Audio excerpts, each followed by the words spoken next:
এই জন্য তাফসীরের কিতাবের ভিতর লেখা হয় 2 নাম্বার পাওনা, ও বাবা তোমার সন্তান যদি বালক চাও, সন্তান যখন দুনিয়াতে আগমন করবে ডান কানে আযান বাম কানে ইকামত, ভালো একটা নাম রাখতে হবে।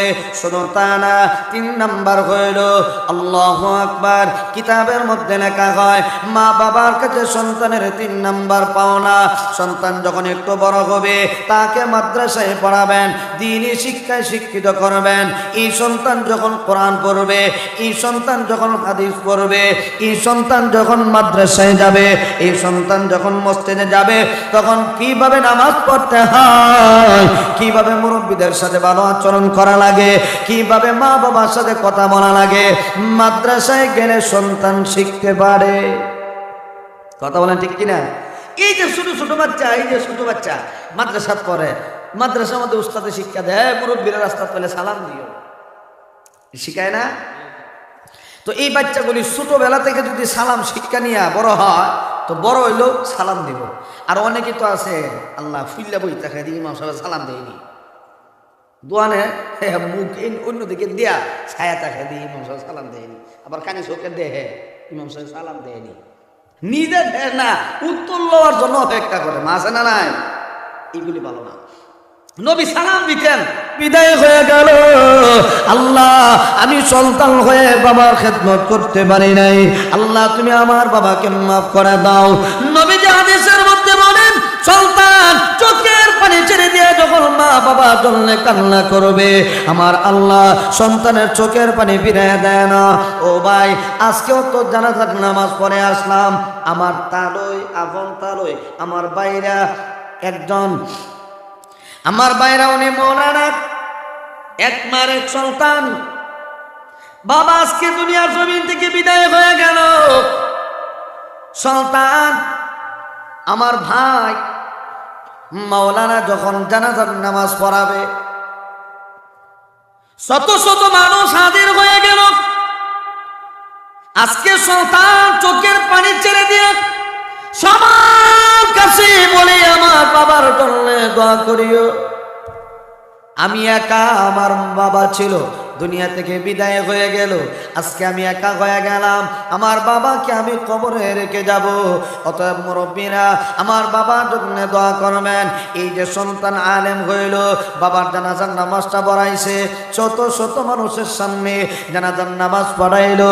জানাজার নামাজে যখন আল্লাহু আকবার বলছে, চোখের পানি ছেড়ে দিয়ে কান্দে, কান্নার জন্য নামাজ পড়াইতে বড় কষ্ট হয়েছে। এই জন্য রে বাবা, সন্তান যখন সামনে দাঁড়াবে, বাবা যখন সামনে শুয়ে থাকবে, তখন সন্তান অতীতের কথা মনে হয়ে যাবে। আমার বাবা আমার জন্য কত মজা মুখের মধ্যে উঠে দিল, আমার বাবা আমার জন্য কত মহব্বত করছে, আমার বাবা আমাকে কত আদর করলো। আজকে বাবার সামনে শুয়ে আছে, আমার বাবা জানাজার নামাজ পড়াবো, চোখের পানি ছেড়ে দিবে, আল্লাহর কাছে বলবে, আল্লাহ গো আমার বাবাকে মাফ করে দাও। আজকে সন্তান যদি আলেম হয়, সন্তান যদি হাফেজ হয়, এই সন্তান আপনার জন্য দোয়া করবে। ও বাবা, যদি আলেমের নানা হতে পারেন, আলেমের দাদা হতে পারেন, হাফেজে কোরআনের বাবা হতে পারেন, আলেমের বাবা হতে পারেন, কত সম্মান রে বাবা। আজকে আমরা এগুলি বুঝি কিন্তু আমল করি না। আমার বুদ্ধি হইল, আমি মাঝে মধ্যে মানুষকে যখন বিষয়টা তুলে ধরি, একটা পরামর্শ হিসাবে বলি, প্রাথমিক অবস্থায় 1 থেকে নিয়ে 5 পর্যন্ত মাদ্রাসায় পড়াবেন। কারণ এই 5টা বছর যখন মাদ্রাসায় পড়বে, তখন যত কিছু শিখার, তখন সব কিছুই কিন্তু শিখে ফেলবে। ইবানা ওয়া তাবিবানা ওয়া তাবিবা কুলুবিনা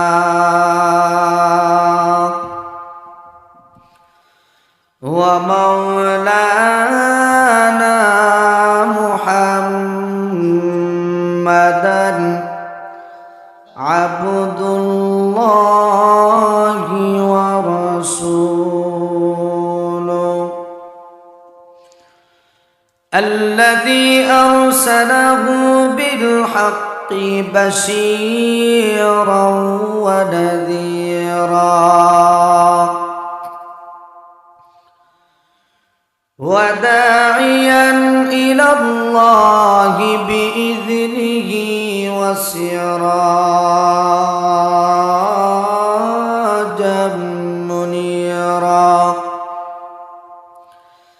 أما بعد فأعوذ بالله من الشيطان الرجيم.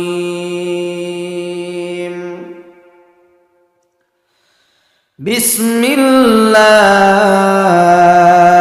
الرحمن الرحيم. واعبدوا الله ولا تشركوا به شيئا وبالوالدين إحسانا.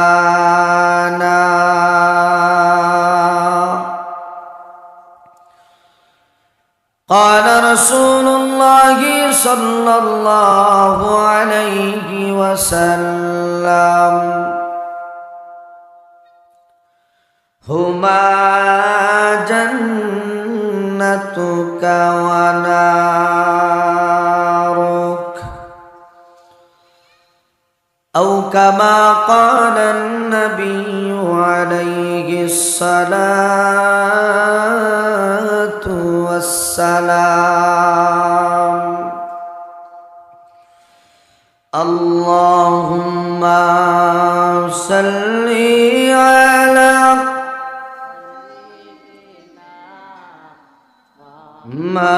مولانا محمد وعلى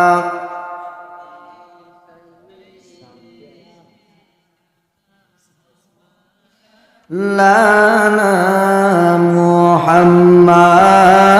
اللهم صل على سيدنا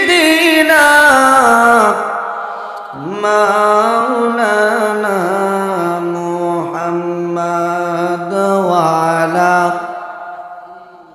سيدنا مولانا محمد. بلغ العلا بكماله،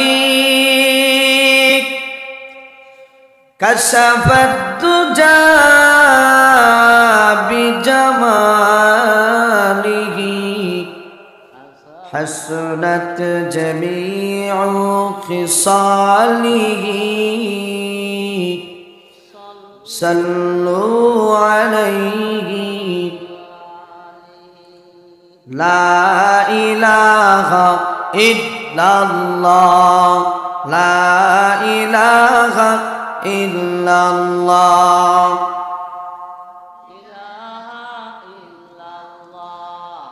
لا إله إلا الله، لا إله إلا الله، لا إله إلا الله. سبحان الله والحمد لله، لا إله إلا الله. سبحان الله لا إله إلا الله، لا إله لا إله إلا الله، لا إله لا إله إلا الله محمد رسول الله صلى الله. दुनिया ये सदाकत में तेरा नाम रहेगा, दुनिया ये सदाकत में तेरा नाम रहेगा।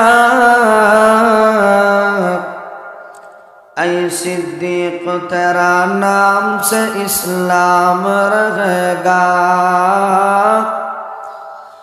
ऐ सिद्दीक तेरा नाम से इस्लाम रहेगा। दुनिया के अदालत में तेरा नाम रहेगा, दुनिया ये अदालत में तेरा नाम रहेगा, ऐ उमर तेरा नाम से इस्लाम रहेगा, ऐ उमर तेरा नाम से इस्लाम रहेगा। दुनिया ये सखावत में तेरा नाम रहेगा,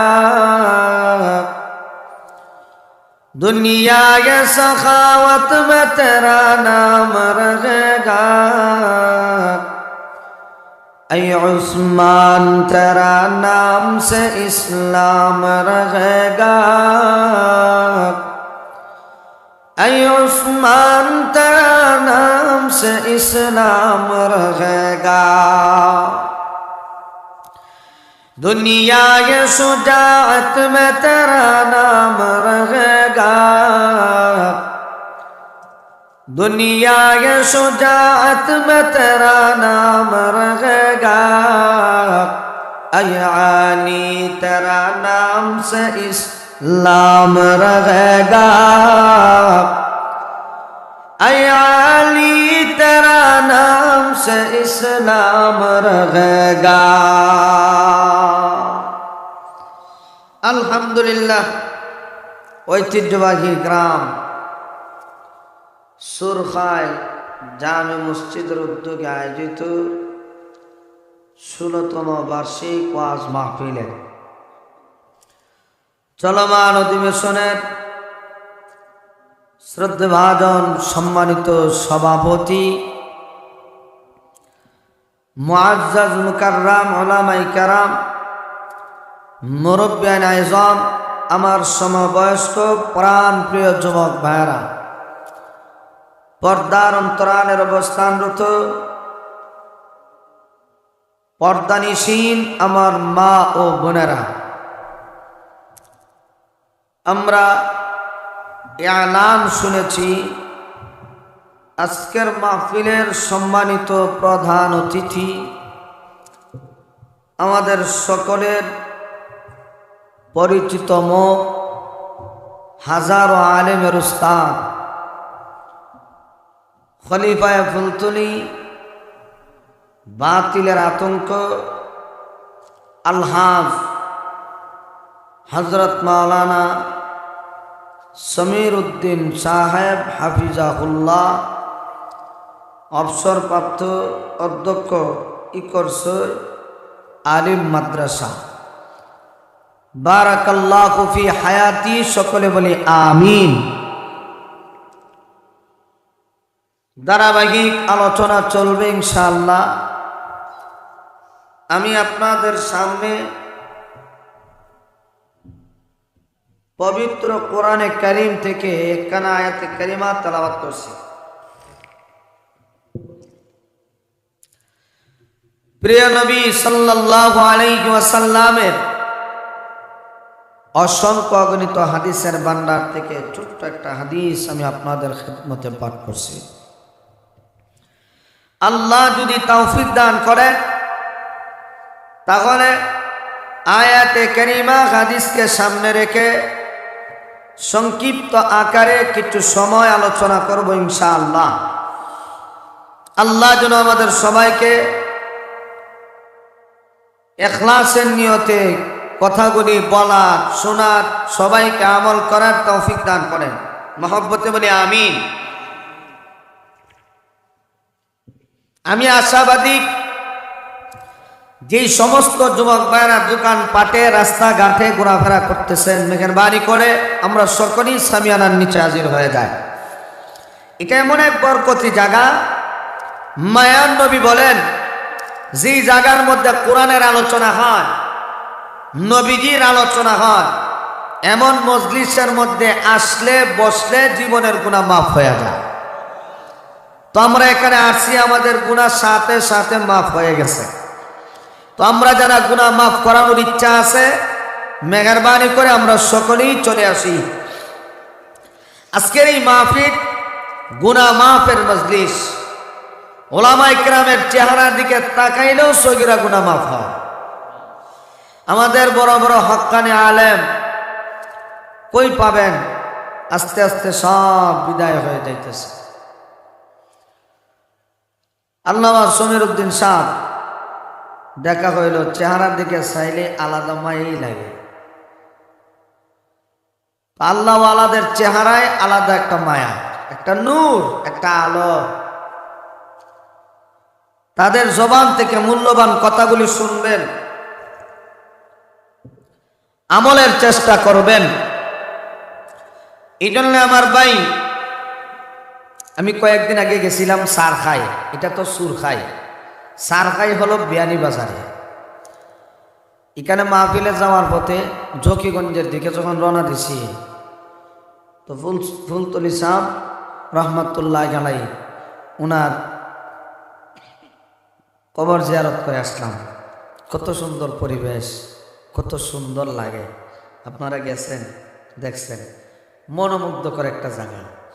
তো হুজুরের সাহেবজাদা বড়জন যখন বুখারী শরীফ পড়া, আমি ভাই হয়েছে, আপনারা খুশি না বেজা? এই যে আমরা কয়েকজন মানুষ আসলাম, গ্রামের মধ্যে কি 50 জন আর 60 জন নেই না আরো বেশি আছে? তো বেশি যদি থাকে, আমি তো আশাবাদী যুবক ভাইরা মাইকের আওয়াজ যদি শুনেন, বরকতের নিয়তে মাগরিবের নামাজ আমরা আদায় করে বসছি, বরকতের নিয়তে চলে আসি। মুরব্বী বাবারা যারা এখনো বাড়িতে কোনো কাজ নাই, আপনারা চলে আসেন, এশার নামাজের পরেই ইনশাআল্লাহ হুজুরের বয়ান হবে। তো আল্লাহ রাব্বুল আলামিন আমার তেলাওয়াতকৃত আয়াতে ঘোষণা করেন, ওয়াবুদুল্লাহ, আমি আল্লাহরই ইবাদত করো, ওয়ালা তুশরিকু বিহি শাইআ, আমি আল্লাহর সাথে কাউকে শিরিক করিও না। ওয়াবিল ওয়ালিদাইনি ইহসানা, মা বাবার সাথে ভালো আচরণ করো, সম্মানজনক আচরণ, ভালো ব্যবহার। তো আল্লাহর একত্ববাদের আলোচনার পরেই মা বাবার আলোচনা, তাহলে বোঝা গেল মা বাবার আলোচনাটা গুরুত্বপূর্ণ। ঠিক কিনা জোরে বলেন? মা বাবার আলোচনাটা গুরুত্বপূর্ণ।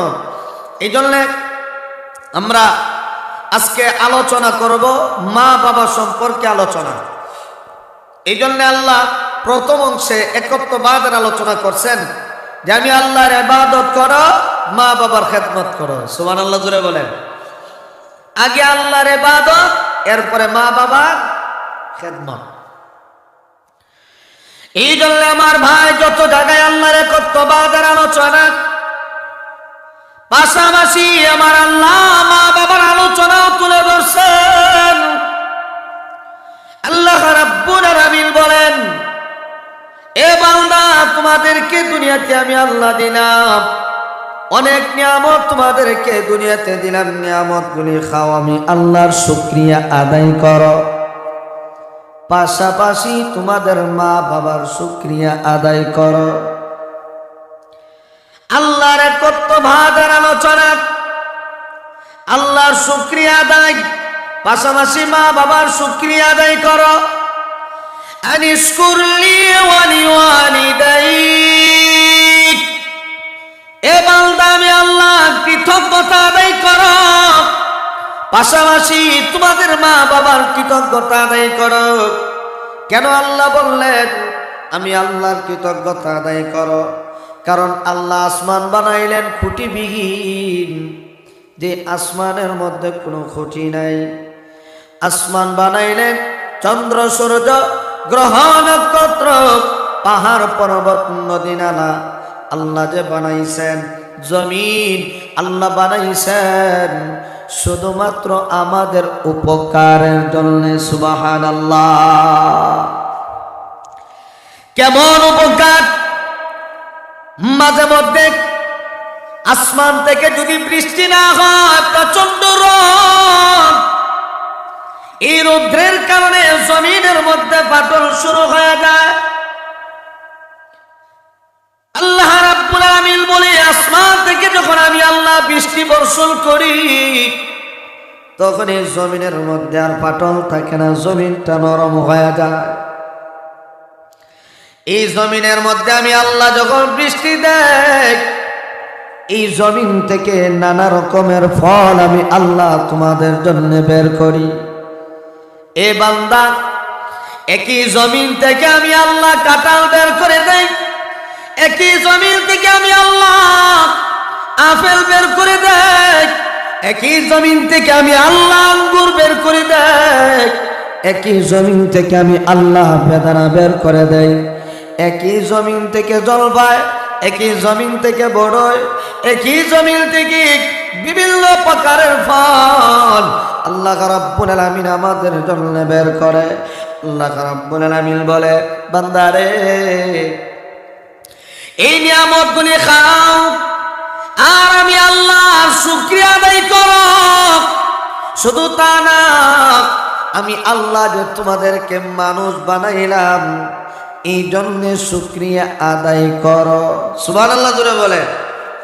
আল্লাহ যদি চাইতেন আমাদেরকে গরু ছাগল বানাইতে পারত, কিন্তু আল্লাহ গরু ছাগল বানাই নাই, আল্লাহ মানুষ বানাইছেন। সুবহানাল্লাহ জোরে। তো শুকরিয়া আদায় করব কার? আমরা তো আল্লাহর কাছে বলে আসে নাই আল্লাহ আমাকে মানুষ বানাও। আখিরি জামানার পয়গম্বর জনাবে মুহাম্মদুর রাসূলুল্লাহ সাল্লাল্লাহু আলাইহি ওয়াসাল্লামের উম্মত বানাও, আমরা তো আল্লাহকে বলি নাই, কিন্তু আল্লাহ এমন নবীর উম্মত আমাদেরকে বানাইছেন যেই নবী উম্মতদেরকে না নিয়ে জান্নাতে ঢুকবে না। যে দয়াল নবী মায়ার নবী সুপারিশ না করলে হাসর ময়দানে বিচারের কাজ শুরু হবে না, সমস্ত নবীরা পর্যন্ত পেরেশান হয়ে যাবে। আর আপনার আমার নবী উম্মতের জন্য দরদ আল্লাহ কাছে বলবে, ইয়া রাব্বি উম্মতি, ইয়া রাব্বি উম্মতি। ওগো আল্লাহ আমার উম্মতকে বাঁচাও, একটা উম্মতকেও জাহান্নামে দিও না। নবীর সুপারিশে আল্লাহ জান্নাতে বানাবেন। তো আমরা কেমন নবীর উম্মত হইলাম? কত দাম, কত সম্মান আমাদের। এই জন্য আল্লাহ বলেন, মানুষ বানাইলাম শুকরিয়া আদায় করো আমি আল্লাহর। এ বান্দা, আমি আল্লাহ স্বার্থ ছাড়া মানুষ বানাইলাম। আমি আল্লাহ মানুষগুলিকে বানাইছি, কোনো স্বার্থ নাই। বান্দা তুমি ইবাদত করো, আমি আল্লাহর কোনো দিক থেকে সম্মান বাড়বে না। তুমি গুনাহ করো, কোনো দিক থেকে আমি আল্লাহর সম্মান কমবেও না। তুমি ভালো করো মন্দ করো তোমার, তুমি যদি ভালো কাজ করো তোমার লাভ হবে, মন্দ করো তোমার ক্ষতি হবে। এ বান্দা, আমি আল্লাহর লাভও নাই খাস্তাও নাই, আমি আল্লাহ আমি আল্লাহ এই জায়গাতে আছি। সুবহানাল্লাহ। আল্লাহ কিন্তু মধ্যখানে আল্লাহ আমাদেরকে দিলেন দুনিয়ার জমিনে পাঠায়া। এই দুনিয়ার জমিন ভায়া, এখন আমরা দুনিয়ার লোভে পড়ে শুধু দুনিয়ার পিছনে দৌড়ি, ঠিক কিনা জোরে বলে? শুধু দুনিয়ার পিছনে, নামাজ বাদ দিয়ে রোজা বাদ দিয়া এখন শুধু দুনিয়ার পিছনে দৌড়। আল্লাহর কথা আমরা বলি গেছি। এই জন্য আল্লাহ বলেন, আমি আল্লাহ স্বার্থ ছাড়া মানুষ বানাইলাম, কোনো স্বার্থ নাই। ঠিক মা বাবা তার একটা সন্তানকে যখন লালন পালন করে, মা বাবার কোনো স্বার্থ থাকে না। একটা সন্তানকে মা কত কষ্ট করে লালন পালন করে, নিজে ঠান্ডা বুক করে, কিন্তু আদরের সন্তানকে ঠান্ডা লাগতে দেয় না। নিজে কষ্ট ভোগ করে, কিন্তু সন্তানকে কষ্ট করতে দেয় না, কষ্ট পাইতে দেয় না। এই মা বাবা কত দামি রে বাবা, মা বাবা এত সম্মানী, অথচ আমরা মা বাবা পাওয়ার পরেও মা বাবার কোনো গুরুত্ব আমাদের কাছে নাই। আল্লাহ বলেন, আমি স্বার্থ ছাড়া যেমন মানুষ বানাইলাম, ঠিক তোমাদের মা বাবা স্বার্থ ছাড়া তোমাদেরকে মহব্বত করে। অতএব আমি আল্লাহর শুকরিয়া আদায় করো। তোমার মা বাবার শুকরিয়া আদায় করো। সুবহানাল্লাহ। অন্য আয়াতের ভিতরে আল্লাহ জানায়া দেয়, বান্দারে আমি আল্লাহর ইবাদত করবা, আমি আল্লাহ ছাড়া অন্য কারো ইবাদত করতে পারবে না। শুধু তা না, ওয়া বিল ওয়ালিদাইনি ইহসানা, মা বাবার সাথে ভালো আচরণ করো। وَقَضَى رَبُّكَ أَلَّا تَعْبُدُوا إِلَّا إِيَّاهُ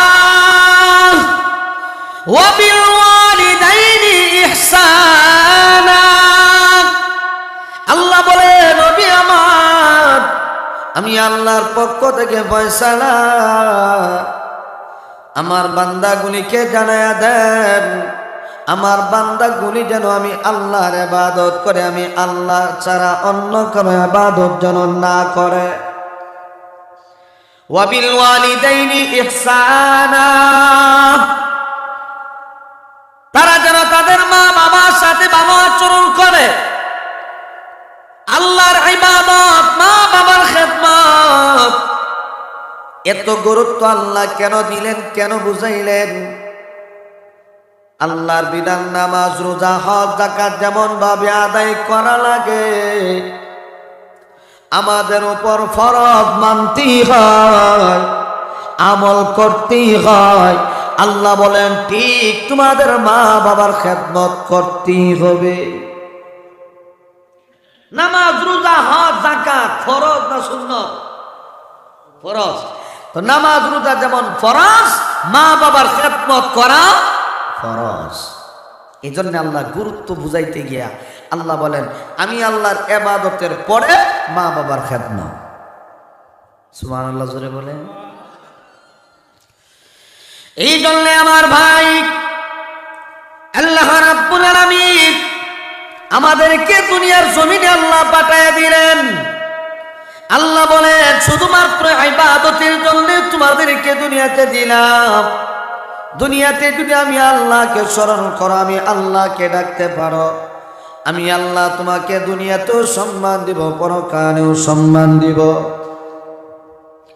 শুধু তা না, এবার আসুন আল্লাহ রাব্বুল আলামিন বলে,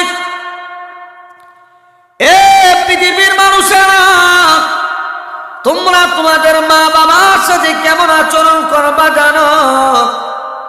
আল্লাহ রাব্বুল আলামিন বলেন, ইম্মা ইয়াবলুগান্না ইনদাকাল কিবারা আহাদুহুমা আও কিলাহুমা ফালা তাকুল লাহুমা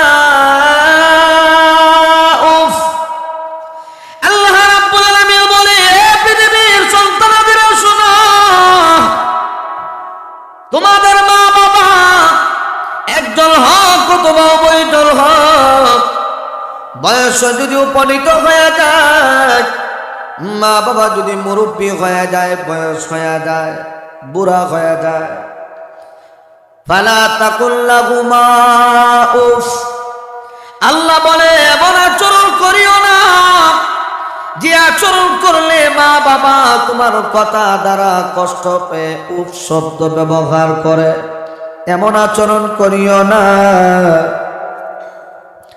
শুধু তা না, আল্লাহ রাব্বুল আলামিন পরের অংশের ভিতরে জানায় দেয়, ওয়ালা তানহারহুমা,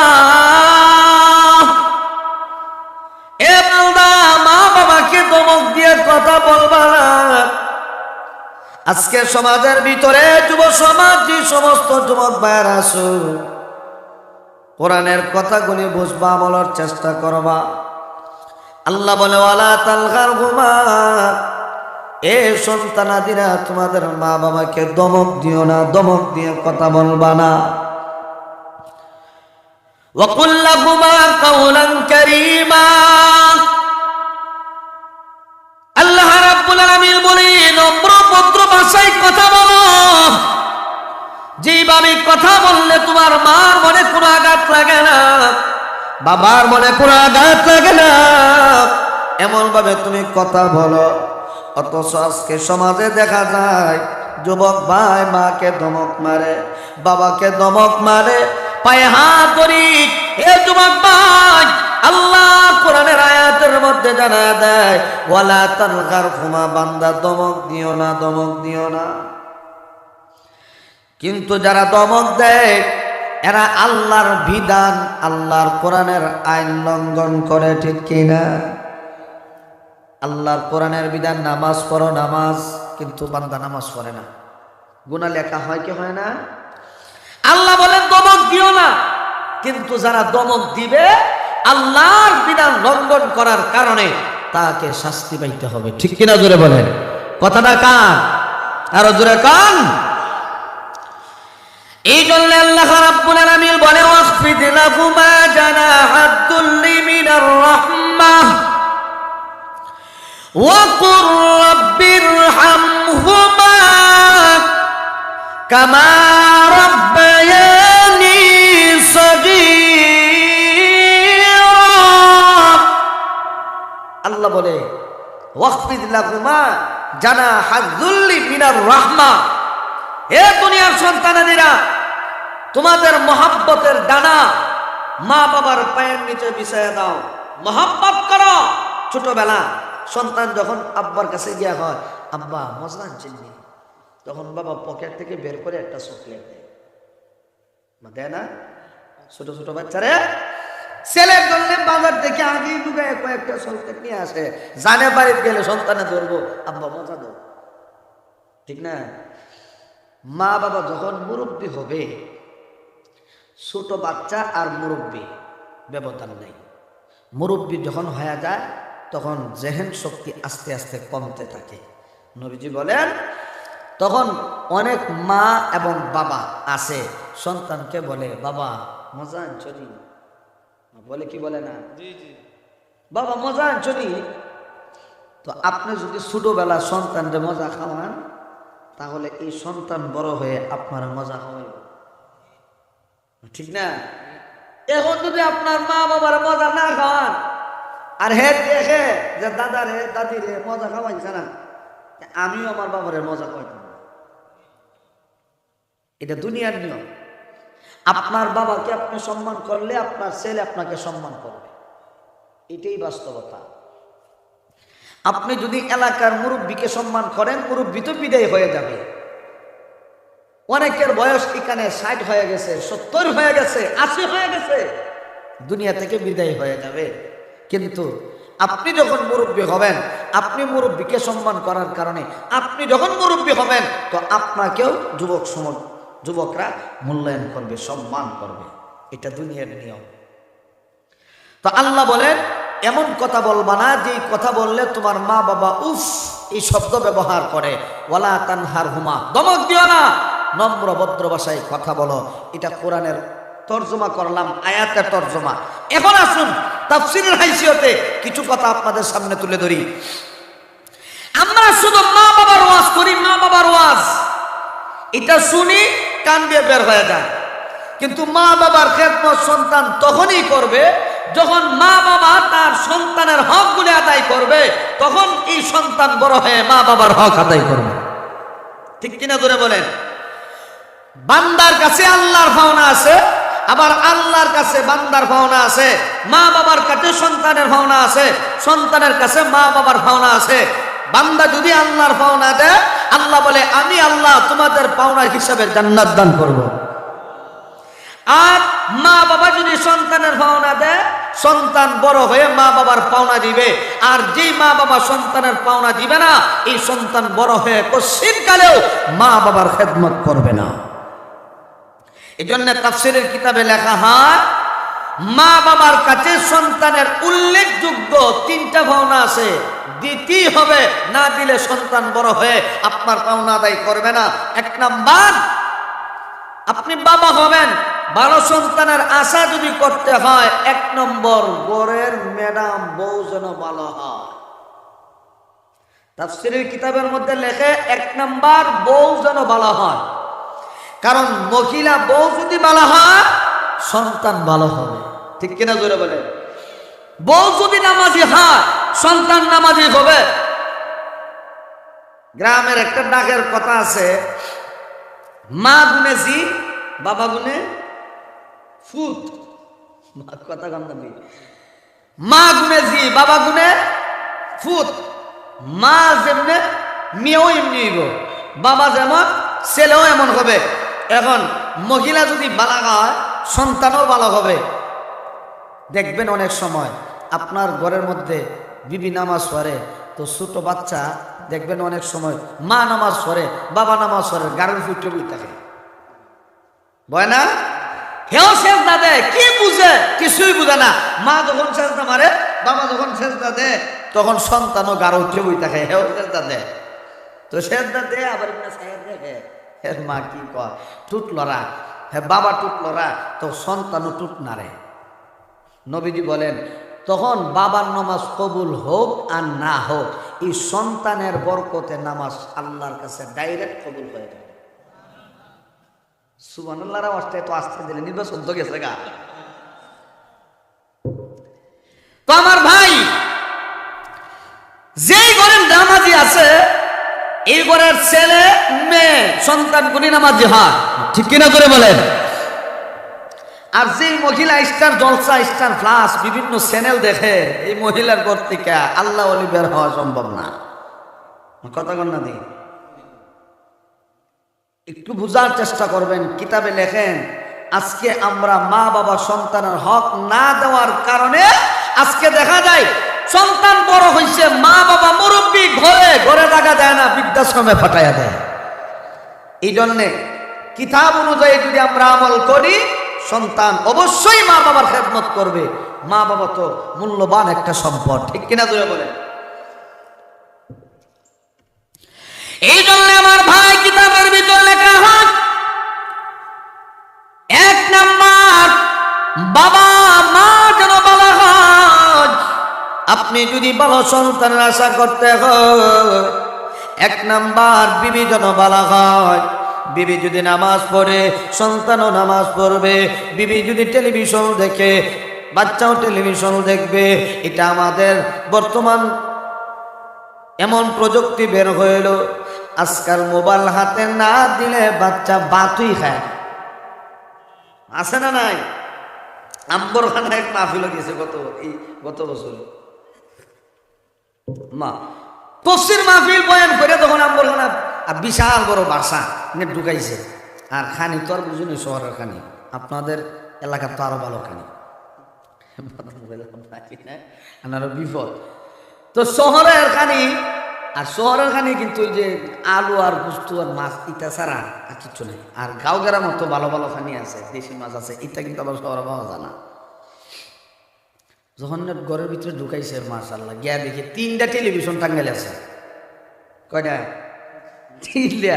জিগাইলাম ভাই এত মহব্বত করে তাফসীর আয়োজন করছেন, বক্তারে দাওয়াত দিয়েছেন, আবার ভাতও খাওয়াবেন, ঘরে টেলিভিশন 3টা? বলে 2টা আমার ছেলের আর একটা আমার বউয়ের। বলে এটা কেমনি কি হইল? বলে একটা যখন দেখে তখন ভাত খায়, বলে আচ্ছা গেছে একটা। বলে এটা যখন দেখে তখন ঘুমায়। আর 3 নাম্বারটা বলে এটা আমার বউ, এটা চ্যানেল চাইরে বয়ে বয়ে রান্ধে, না দেখলে রান্ধে না, আছে না? আচ্ছা কত দেখি এই ফ্যামিলির মধ্যে তরকারির মধ্যে লবণ যদি বেশি দেয়, খিল কি একটা মাটি পড়বো? আল্লাহ, এখন দেখা যায় অনেক ফ্যামিলি তেমন আছে, বউ জামাই এক কিলা, জামাই বউ এক কিলা, আছে না? এটা কেন হয়? যখন ঘরের মধ্যে জাহান্নাম লটকানো থাকে তখনই কিন্তু বিশৃঙ্খলা সৃষ্টি হয়। তা আমি বললাম ভাই, দিন মাহফিল করাইছেন, এইগুলি তো ভালো না। ছেলেরে এখানে ঠিক আছে মোবাইলের মাধ্যমে কোরআন তেলাওয়াত শোনা, মোবাইলের মাধ্যমে কোরআন তেলাওয়াত শোনা, আপনার ফায়দা হবে। এইগুলি যে রাখছেন আপনি তো থাকবেন না, হ্যাঁ, এগুলি জাহান্নামে নিয়ে যাবে, সাবধান, এগুলি দরকার নেই। কিন্তু আজকে আমরা এটা একটা ফ্যাশন, বিয়া শাদী তৈলেও একটা টেলিভিশন দন লাগে, মাঝখানা নাই।